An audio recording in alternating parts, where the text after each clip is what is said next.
You've had these downbeat closes a fair bit in the last several days. I don't know if it speaks just to some fatigue. Market's up 3.5% in a couple weeks or something like that. But in general, the market hangs in. The message to me is it hangs in. More stocks up than down. Again, it's a little more of a cyclical tone. It's a pretty subtle shift, but a little more cyclical type stocks getting rewarded. And I think expectations, people are leaning pretty negative in terms of earnings. Easy to beat, but they're beating them. And on balance, it's been a net positive in terms of the stock reaction. Barry, how do you feel about the market? I'm getting increasingly bullish. And I think when you were all discussing trade a few minutes ago, I think one of the elements of trade that is starting to unfold is that it looks like the conditions for a recovery in global trade are starting to get set in place. The dollar weakening and the loss of the dollar shortage is critical. The Fed restarting QE, you could call it anything you want, but it's QE, right? They're going to create some $600 billion in excess bank reserves.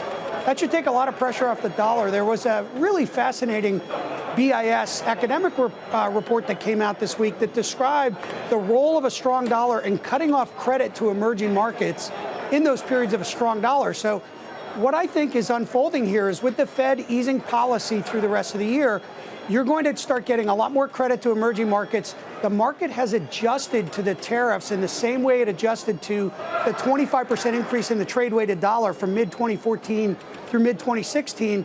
And these industrial companies, their earnings today, Steph has pointed to Honeywell, I would point to Dover as well.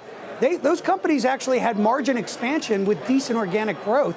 I think those companies adjusted to this, tariff dynamic the same way they did with the dollar. So I think you're going to see global trade pick up in the fourth quarter. That could be a big catalyst for, the market getting a pretty good tailwind going into the end of the year.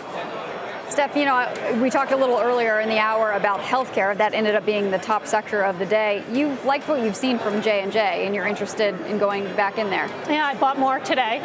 So I really thought that was one of the best quarters so far. 5% guidance for organic growth for a company of this size is just tremendous. And I think the valuation is still very, very attractive. What's interesting to me today, not only did industrials and healthcare do well, I was looking at the consumer staples, and they did well too. And that is a function of what Barry was just talking about in terms of the dollar starting to soften a little bit. And I wonder if that now translates into kind of multinationals outperforming and maybe even commodities doing a little bit better, because we know commodities have really suffered. So that's something that I'm watching. He was preaching your language with the margin growth and everything. Operating leverage, margin upside. Come on, that's my gig.